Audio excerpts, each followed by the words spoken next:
श्री शिवाय दोस्तों, माचिस की डिब्बी में यह चीज रख देना, शत्रु खत्म, उसका जादू भी खत्म और गरीबी भी आपके जीवन से खत्म। अगर शुरू से घर में गरीबी हो, पैसा ना टिकता हो, कर्ज हो और चाहे आपके 1000 शत्रु हों, लाख शत्रु हों या करोड़ों शत्रु क्यों ना हो, सिर्फ माचिस की डिब्बी में एक छोटी सी चीज रखनी है और जीवन से हमेशा के लिए शत्रु की छुट्टी हो जाएगी। मतलब चाहे आपके गुप्त शत्रु हों या फिर वे शत्रु जिन्हें आप जानते हैं, ऐसे दुश्मन जिन्होंने आपको परेशान कर रखा है, समझ लीजिए, अब माचिस की डिब्बी आपके जीवन से शत्रुओं को दूर कर देगी। ऐसा अचूक और उत्तम उपाय हम आपके लिए लेकर आए हैं कि इस उपाय को करते ही आपके शत्रुओं की बैंड बज जाएगी। शत्रु की सारी ताकत खत्म हो जाएगी, वे कुछ करने के लायक नहीं बचेंगे। आज जो लोग आपको अपनी ताकत दिखा रहे हैं, आपसे दुश्मनी निभा रहे हैं, बिना गलती के भी अगर आपके साथ बुरा कर रहे हैं, तो समझ लीजिए कि आज से उनकी उल्टी गिनती शुरू हो जाएगी। जब से आप इस उपाय को कर लेंगे, शत्रु मुक्ति का इतना अचूक उपाय आपके लिए लेकर आए हैं कि इस उपाय को करने से शत्रु पूरी तरह परास्त हो जाएंगे और कभी जीवन में लौटकर नहीं आएंगे। मतलब वे दोबारा गलती नहीं करेंगे, ना तो आपको परेशान करने की, ना ही आपको कष्ट देने की और ना ही आप पर कुछ किया कराया करवाने की। और अगर उन्होंने पहले से कुछ करवा रखा होगा, जैसे बहुत से लोग तांत्रिकों या अन्य जगहों पर जाकर बुरा करने के लिए उपाय कराते हैं जिससे व्यक्ति को हर तरफ से बर्बाद कर दिया जाता है, तो आप विश्वास मानिए, जो उपाय हम आपके लिए लेकर आए हैं, इस उपाय को करने से आपके जीवन से शत्रु की छुट्टी हो जाएगी और फिर कभी शत्रु आपको परेशान नहीं कर पाएंगे। इस उपाय को करने में आपका कोई भी पैसा खर्च नहीं होगा, सिर्फ और सिर्फ माचिस से यह उपाय करना है। और माचिस तो हर किसी के घर में होती है। माचिस से ही आप अपने शत्रुओं को अपने जीवन से निकालकर दूर कर सकते हैं। कभी भी शत्रु परेशान नहीं करेंगे जब आप माचिस का यह छोटा सा उपाय करेंगे। आपको माचिस में सिर्फ एक चीज रखनी है। कौन सी चीज, कैसे रखनी है, किस दिन यह उपाय करना है, यह सब कुछ आपको इस वीडियो में बताया जाएगा। लेकिन उससे पहले आपको लगाना है जयकारा। देखिए, जयकारा सबसे पहले इसलिए लगाना जरूरी है क्योंकि जैसे ही जयकारा लगाते हैं, बालाजी महाराज की कृपा सीधे सीधे आपको मिलती है। इसीलिए पूरी श्रद्धा से जय श्री राम या जय बालाजी महाराज जरूर लिख दें, ताकि बालाजी महाराज का आशीर्वाद आपको और आपके पूरे परिवार को मिलता रहे। क्योंकि जिन पर इनका आशीर्वाद होता है, उनका कभी अहित नहीं होता, उनका हमेशा कल्याण ही होता है। इसलिए वीडियो को लाइक करें, चैनल को सब्सक्राइब जरूर करें। बालाजी महाराज के आशीर्वाद से ही आपकी समस्याओं का समाधान मिलेगा और यही कारण है कि यह उपाय आप तक पहुंचा है। अब चलते हैं उपाय की तरफ। देखिए, यह उपाय स्त्री भी कर सकती है, पुरुष भी कर सकते हैं। आप किसी भी दिन कर सकते हैं, बुधवार, शनिवार, रविवार या अमावस्या के दिन भी। इसका मतलब है कि किसी भी दिन आप यह उपाय कर सकते हैं, क्योंकि यह एक टोटका है और टोटके किसी भी दिन आप कर सकते हैं, ठीक है ना? गुप्त शत्रु के लिए भी कर सकते हैं और जिन लोगों को आप जानते हैं कि यह व्यक्ति मेरा दुश्मन है, उसके लिए भी आप यह उपाय कर सकते हैं। किस समय करना है? सुबह, शाम, दोपहर, किसी भी समय यह उपाय आप कर सकते हैं। तो चलिए बात कर लेते हैं उपाय की। देखिए, जयकारा नहीं लगाया हो तो जल्दी से जयकारा लगा दीजिए। सबसे पहले आपको एक माचिस लेनी है। माचिस की पूरी डिब्बी लेनी है। माचिस भरी हुई होनी चाहिए, तीली उसके अंदर हो। खाली माचिस बिल्कुल आपको नहीं लेनी है, भरी हुई माचिस लेनी है। साथ ही साथ एक छोटा सा कागज आपको लेना है। कागज ऐसा लें जिस पर कोई लाइन ना हो, कुछ लिखा हुआ ना हो, सिंपल कागज, सफेद रंग का। साथ ही साथ आपको क्या करना है? काले रंग का एक पेन भी लेना है। तो काले रंग का मार्कर होता है, वह भी आप ले सकते हैं। कोई भी पेन ले लीजिए, रंग काला होना चाहिए। अब आपको क्या करना है? जो कागज आपने लिया है, ठीक है ना? उस कागज के ऊपर आपको अपने शत्रु का नाम लिखना है। अगर नाम पता है तो मान लीजिए, शत्रु का नाम पता ही नहीं है, या शत्रु बहुत हैं, या गुप्त शत्रु हैं जिनके बारे में आप जानते ही नहीं। क्योंकि देखिए, गुप्त शत्रु का कोई पता नहीं लगा सकता। बहुत कम ऐसे लोग हैं जिन्हें पता होता है कि हां, गुप्त शत्रु हैं हमारे। ये पता लग जाता है किसी तरीके से। आधे से ज्यादा केस में गुप्त शत्रु के बारे में पता ही नहीं चलता है। इसलिए आप नाम ना लिखकर शत्रु या गुप्त शत्रु लिखेंगे पर्ची पर, तो आपको ज्यादा लाभ होगा। इससे क्या होगा? आपके जितने भी शत्रु हैं, 2 हैं, 3 हैं, 4 हैं, 1000 हैं, कितने भी हैं, सभी परास्त हो जाएंगे और सभी आपके जीवन से दूर हो जाएंगे। मतलब उनकी पूरी ताकत खत्म हो जाएगी, कुछ आपका नहीं बिगाड़ पाएंगे। तो कोशिश वे कितनी भी कर लें कि आपका नुकसान करना है, धन हानि करनी है, व्यापार खराब करना है, लेकिन वे कुछ नहीं कर पाएंगे। तो देखिए, पर्ची पर आपको नाम लिख लेना है या फिर नाम ना लिखकर आप शत्रु लिखें तो ज्यादा उत्तम है। शत्रु लिख लिया। अब उस पर्ची को आपको फोल्ड कर लेना है, ठीक है ना? मोड़कर उसे बंद कर लेना है पर्ची को। अब जो माचिस है आपके पास, उस माचिस के अंदर इस पर्ची को, इस सफेद रंग के कागज को जिस पर आपने शत्रु लिखा है, उस पर्ची को आपको रख लेना है। रख लिया। अब इस माचिस को आपको बंद करके अपने पास रख लेना है। माचिस खोलकर ही उसके अंदर आपको पर्ची रखनी है और फिर माचिस को 24 घंटे तक, कितने घंटे? 24 घंटे, यानी 24 आवर। 24 घंटे आपको उस माचिस को अपने पास रखना है। देखिए, जब 24 घंटे हो जाएंगे, उसके बाद आपको क्या करना है? 24 घंटे में आप सोचें कि रात में आप सो रहे हैं, तो क्या माचिस को बाहर निकाल कर रखना है? नहीं। सोते समय भी उस माचिस की डिब्बी को अपने पास रखना है, ठीक है ना? अपनी पॉकेट में आप रख सकते हैं, तकिए के पास रख सकते हैं, कहीं भी रखिए। रखना अपने पास। जब 24 घंटे हो जाएंगे, उसके बाद अगले दिन आपको क्या करना है कि सुबह उठना है, जो भी आप काम करते हैं, वह काम कर लीजिए। उसके बाद जब भी आपको समय मिले, उस समय आपको क्या करना है? कहीं एकांत स्थान पर जाना है, ठीक है ना? आप किसी ऐसे स्थान पर भी जा सकते हैं जहां पानी भरा होता है, इकट्ठा हो जाता है। ऐसे स्थान पर भी जा सकते हैं या ऐसे स्थान पर चले जाइए जो बिल्कुल एकांत हो, जहां कोई आता जाता ना हो। एकांत व्यक्ति आए तो कोई बात नहीं, ज्यादा लोग ना आते जाते हों। ऐसे स्थान पर आपको जाना है और वहां जाकर फिर से आपको अपने शत्रुओं के बारे में सोचना है। ऐसा सोचना है कि मेरे जितने भी शत्रु हैं, अब वे परास्त हो रहे हैं, मेरे जीवन से दूर हो रहे हैं और चाहकर भी अब वे मेरा कुछ नहीं बिगाड़ सकते। ऐसा सोचें और मन ही मन आपको प्रार्थना करनी है राहु से कि मेरे जो शत्रु हैं, मेरे जो दुश्मन हैं, उन्हें मेरे जीवन से आप दूर कर दीजिए, ठीक है ना? यह माचिस का उपाय राहु से जुड़ा हुआ है। अब आपको क्या करना है? उस पूरी माचिस की डिब्बी को वहां एकांत में फेंक कर आ जाना है। तो माचिस की डिब्बी को जब फेंकें, पर्ची के साथ ही आपको फेंकना है। ऐसा नहीं है कि आप सोचें, माचिस के अंदर से पर्ची निकालकर आपको उस डिब्बी को फेंकना है। पूरी की पूरी ऐसे ही फेंक कर आ जाना है, तीली के साथ, पर्ची के साथ, पूरी माचिस। और फिर पलटकर आपको नहीं देखना है, सीधे अपने घर पर आइए, हाथ पैर धो लें। बाकी आपको कुछ भी करने की जरूरत नहीं है। कितनी बार यह उपाय करना है? सिर्फ एक बार करना है। ज्यादा बार यह उपाय नहीं करना है, सिर्फ एक बार। तो किसी भी दिन आप यह उपाय करिए। शत्रु 1 हो, 2 हो, लाख हो, 1000 हो, करोड़ ही क्यों ना हो, आपके जीवन से दूर हो जाएंगे और कभी आपको परेशान नहीं कर पाएंगे।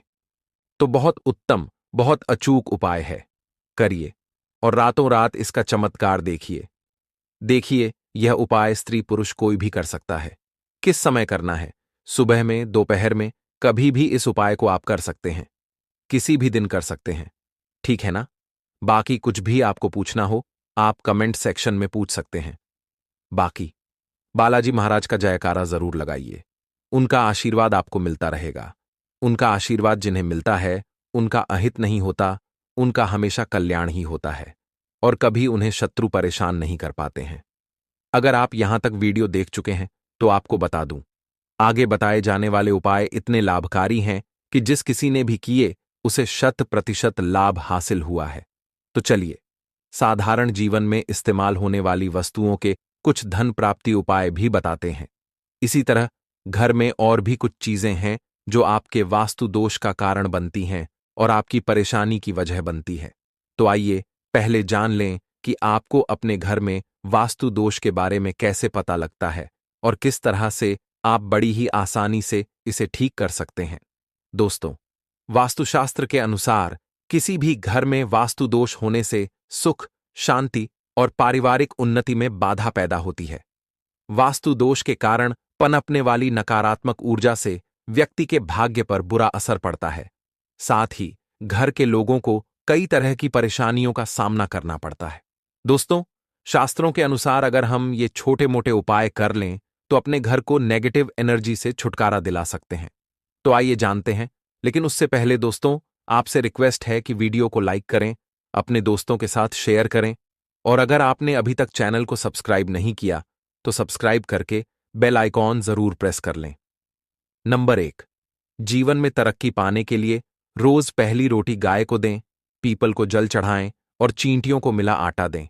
तांबे के लोटे में जल व लाल चंदन मिलाकर रात को अपने सिर के पास रखकर सो जाएं।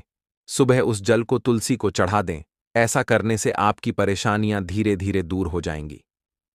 नंबर 2, वास्तु के मुताबिक अगर आपके घर में तिजोरी है और आप उसके सामने शीशा लगा दें तो इससे धन में बरकत होती है। व्यापारी लोग अपने कैश बॉक्स के सामने शीशा लगाएं, इससे आपके ग्राहक बढ़ेंगे। नंबर 3, झाड़ू पोछा कभी भी खुले में नहीं रखना चाहिए। इन्हें हमेशा छिपाकर रखना चाहिए और झाड़ू कभी भी रसोई में नहीं रखनी चाहिए। नंबर 4, शौचालय का दरवाजा हमेशा बंद होना चाहिए। माना जाता है कि घर की नकारात्मक ऊर्जा शौचालय में ही बसती है। ऐसे में अगर शौचालय का दरवाजा खुला रहता है तो नकारात्मक ऊर्जा आपके घर में प्रवेश करती है। नंबर 5, घर में सुख शांति के लिए कपूर को घी में डुबोकर सुबह शाम जलाना चाहिए। इससे घर में वास्तु दोष भी कम होता है और घर में रह रहे सदस्यों की परेशानियां दूर होती हैं। नंबर 6, दुर्घटनाओं से बचने के लिए शाम को हनुमान चालीसा के बाद कपूर जरूर जलाना चाहिए। नंबर 7, घर में जिस जगह वास्तु दोष हो वहां कपूर की 2 टिकियां रखें। खत्म हो जाने के बाद वहां दोबारा इसे रखें। नंबर 8, अस्त के बाद कभी भी किसी को दूध, दही या प्याज नहीं देना चाहिए। यह भाग्य में बाधक बन सकता है। नंबर 9, घर के मुख्य द्वार पर कड़ादान कभी भी ना रखें। नंबर 10, घर में टूटा हुआ शीशा कभी भी नहीं होना चाहिए।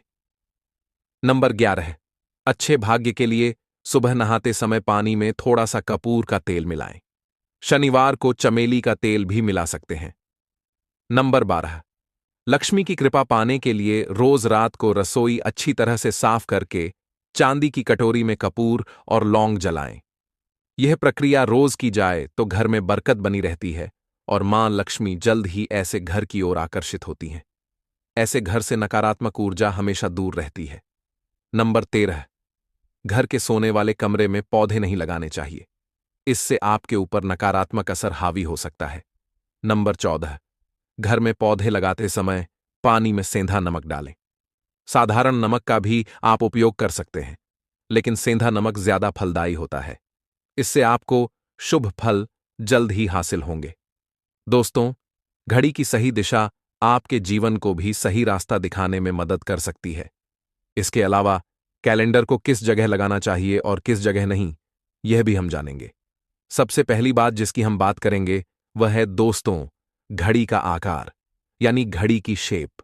दोस्तों, शास्त्रों के अनुसार गोलाकार या अंडाकार घड़ी सबसे उत्तम मानी जाती है, लेकिन आजकल देखा जा रहा है कि बाजार में कई तरह की घड़ियां मौजूद हैं जिनमें घर के सदस्य या भगवान की तस्वीरें लगी होती हैं। लेकिन दोस्तों, आपको बता दें कि घड़ी के साथ तस्वीरें लगाना बिल्कुल भी सही नहीं है। इससे आपके घर के सदस्यों के जीवन पर समय का प्रभाव देखने को मिल सकता है।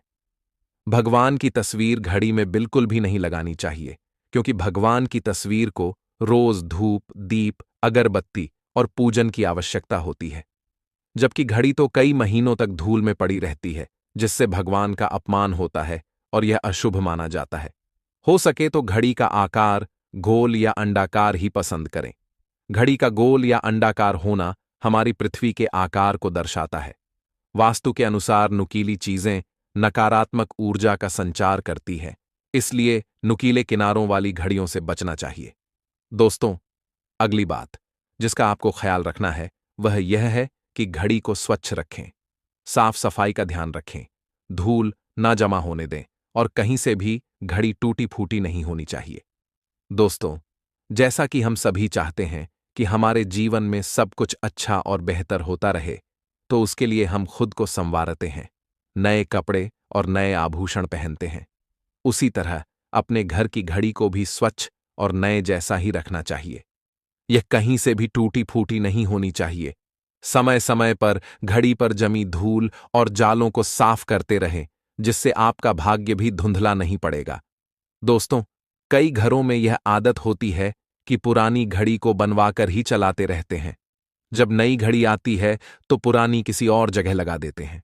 कृपया ध्यान रखें, घर में पुरानी या फिर टूटी हुई, धूल जमी हुई और बंद घड़ी तो बिल्कुल भी ना रखें, क्योंकि इससे घर में नकारात्मकता और दरिद्रता का वास होने लगता है। बंद पड़ी घड़ी को घर में रखने से व्यक्ति के जीवन में नए अवसर नहीं आते और वह अपने कार्य में सफलता हासिल नहीं कर पाता। अगली बार जिसका आपको ध्यान रखना है वह है घड़ी की सही दिशा। घड़ी को कभी भी दक्षिण दिशा में नहीं लगाना चाहिए। दक्षिण दिशा यमलोक की दिशा मानी जाती है। काल का अंतिम चक्र यहीं से शुरू होता है। इसीलिए वास्तुशास्त्र में इस दिशा को घड़ी के लिए अशुभ माना गया है। घर में घड़ी को उत्तर दिशा, पूर्व दिशा या पश्चिम दिशा में लगा सकते हैं, लेकिन ध्यान रखें कि घड़ी को कभी भी मुख्य द्वार, कमरे के दरवाजे या आने जाने के लिए उपयोग किए जाने वाले दरवाजे के ऊपर नहीं लगाना चाहिए। इससे समय का असर आपके आने जाने की गति और दिनचर्या पर पड़ सकता है। दोस्तों, घड़ी के साथ कैलेंडर का भी ध्यान रखें।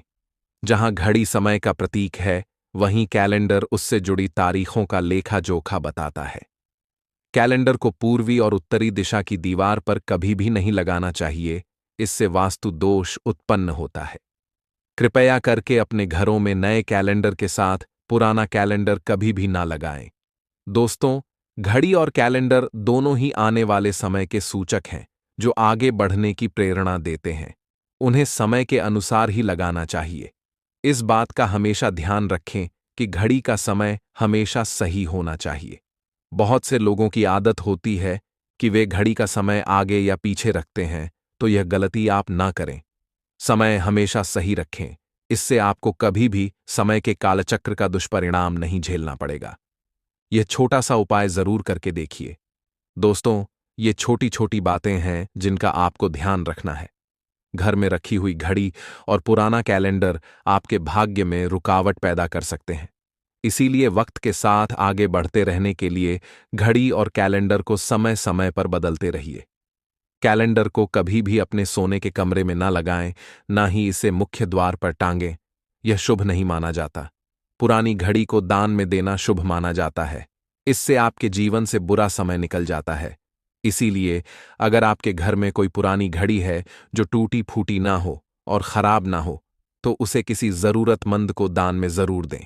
दोस्तों, हमारी हिंदू संस्कृति में प्रत्येक घर में प्रतिदिन पूजा पाठ करने की परंपरा है और इसके लिए सभी अपने घरों में अपने आराध्य का छोटा सा ही सही, लेकिन एक मंदिर अवश्य बनाते हैं। नियमित पूजा पाठ करने से न सिर्फ मानसिक शांति मिलती है, बल्कि पूरे घर में सकारात्मक ऊर्जा भी व्याप्त हो जाती है। परंतु यह बात भी सच है कि पूजा पाठ करने के कुछ नियम भी होते हैं, जिन्हें यदि हम न मानें तो हमें हमारी पूजा का पूरा फल नहीं मिलता। पूजा करने के नियम प्राचीन काल से ही चले आ रहे हैं, जो कि आध्यात्मिक और वैज्ञानिक दृष्टिकोण से बनाए गए हैं।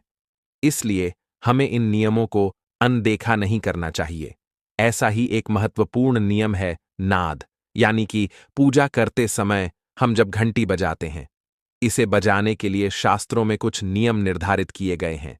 शास्त्रों में देवताओं के सामने घंटी बजाने का बहुत अधिक महत्व बताया गया है, जिसे हम इस संस्कृत श्लोक के द्वारा समझ सकते हैं। आगमार्थम तु देवानाम गमनार्थम तु राक्षसाम घंटारवम करोम्यादो देवताह्वान लांछनम। इसका अर्थ है कि घंटी बजाने से देवताओं का आगमन और राक्षसों का गमन होता है, और जो घंटी राक्षसों से हमारी रक्षा करती है उसे हमारा नमन है। तो चलिए दोस्तों, जान लेते हैं कि पूजा करते समय जब हम घंटी बजाते हैं तो उसके पीछे क्या कारण है, घंटी को बजाने के क्या नियम हैं, और पूजा के वक्त घंटी बजाते समय होने वाली गलतियां कौन सी हैं जिन्हें हमें भूलकर भी नहीं करनी चाहिए। दोस्तों, क्या आपने कभी अपने घर के मंदिर में रखी हुई घंटी को ध्यान से देखा है? अगर आप ध्यान से देखेंगे तो आपको घंटी के ऊपरी हिस्से पर, यानी जहां से हम इसे पकड़ते हैं, वहां गरुड़ बना हुआ दिखाई देगा। अंततः घर पर जो घंटी इस्तेमाल की जाती है उसे गरुड़ घंटी कहा जाता है। पूजा करते समय गरुड़ घंटी का उपयोग भगवान को आमंत्रित करने, अर्थात भगवान का आह्वान करने के लिए किया जाता है। इससे एक सुंदर ध्वनि के माध्यम से भगवान का आह्वान करने का आभास होता है। जब हम विधि विधान से पूजा करते हैं तो उसमें घंटी का उपयोग अवश्य किया जाता है। पूजा संपन्न होने पर आरती करते समय विशेष रूप से नाद होना चाहिए, नहीं तो हमारी पूजा अधूरी मानी जाती है। परंतु हम में से अधिकांश लोग इसे मात्र एक सामान्य प्रक्रिया मानते हैं और पूजा करते समय घंटी बजाना भूल जाते हैं। तो आइए जानते हैं उन नियमों के बारे में। मतलब आज की यह वीडियो पूरी तरह से आपके प्रश्नों पर आधारित है, जिनका उत्तर मैं आपको शास्त्रों के अनुसार देने का पूरा प्रयास करूंगा। तो वीडियो को पूरा जरूर देखें और अगर आपको आज की वीडियो अच्छी लगे तो इसे लाइक जरूर कीजिए। जय माता लक्ष्मी। आपके इस वीडियो को जो भी लाइक करे और चैनल को सब्सक्राइब करे, उसके जीवन में कभी भी धन की कमी ना होने देना। दोस्तों, हमारे प्राचीन शास्त्रों की मान्यता है कि सृष्टि के निर्माण के समय सबसे पहले जो बड़ी सी ध्वनि निकली थी, वह घंटी की आवाज के समान सुनाई दी थी। घंटी की ध्वनि में ओम नाद का भी आभास होता है, इसलिए घंटी को ईश्वर की आवाज मानते हुए पूजा में स्थान दिया गया है। इसीलिए घंटी का कभी भी अपमान ना करें और जिस तरह से देवी देवता की पूजा की जाती है, वैसे ही घंटे की भी पूजा करनी चाहिए।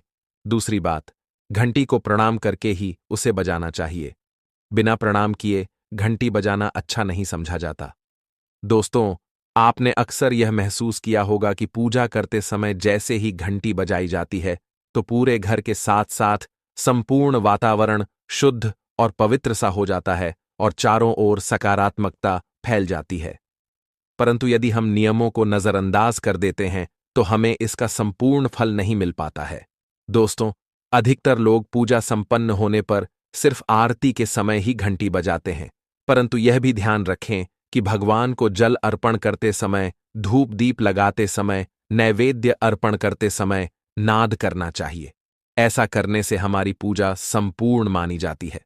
दोस्तों, घंटी बजाते समय भगवान का नाम अथवा आरती अवश्य बोलनी चाहिए।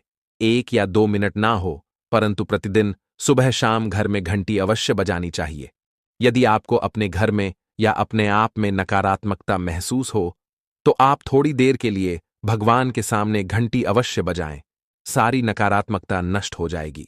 दोस्तों, पूजा घर में शनि महाराज एकांत, विरह, उदासीनता और वैराग्य के देवता माने जाते हैं, जबकि गृहस्थी को चलाने के लिए राग, प्रेम एवं भौतिक चीजों की जरूरत होती है। इसलिए शनि की मूर्ति को घर में नहीं लाना चाहिए। दोस्तों, सबसे पहली बात दीपक और धूपदान की। भारत की परंपरा मिट्टी से जुड़ी हुई है, इसीलिए मंदिर में पारंपरिक मिट्टी का दीपक अवश्य होना चाहिए। अगर आप मिट्टी का दीपक नहीं रख सकते हैं तो धातु के दीपक का उपयोग करें। अगर भगवान में आपकी आस्था ज्यादा हो तो आप उपला रखकर गुड़ और घी की धूप भी दे सकते हैं। ऐसा करने से घर में सुख शांति बनी रहती है। दूसरी चीज, घर के मंदिर में स्वस्तिक अवश्य होना चाहिए। या तो आप इसे बना लें, क्योंकि स्वस्तिक आपके घर की शक्ति, सौभाग्य, समृद्धि और शुभता का प्रतीक समझा जाता है। यही मुख्य कारण है कि कोई भी शुभ कार्य करने से पहले स्वस्तिक का चिन्ह अवश्य बनाया जाता है। तीसरी चीज है कलश। भगवान श्री कृष्ण के अनुसार कलश सुख और समृद्धि का प्रतीक है। अपने मंदिर में रोली कुमकुम से स्वस्तिक बनाकर उस पर मंगल कलश अवश्य रखें। ऐसा करने से घर में सदैव समृद्धि बनी रहती है और कल्याण होता है। चौथी चीज, बहुत ही कम लोग जानते हैं कि शंख की उत्पत्ति समुद्र से निकले 14 रत्नों के साथ हुई थी। इसी कारण से शंख महालक्ष्मी को अत्यंत प्रिय है। शंख की ध्वनि से सकारात्मक ऊर्जा का भी संचार होता है, इसीलिए मंदिर में शंख अवश्य होना चाहिए। शंख की घर में उपस्थिति से मां लक्ष्मी भी प्रसन्न होती हैं और उस घर में कभी भी धन की कमी महसूस नहीं होती। पांचवीं चीज, मंदिर में आपने घंटी देखी होगी, क्योंकि घंटी को शुभ समझा जाता है। इसीलिए जब जब घर के मंदिर में घंटी की आवाज होती है, वहां का वातावरण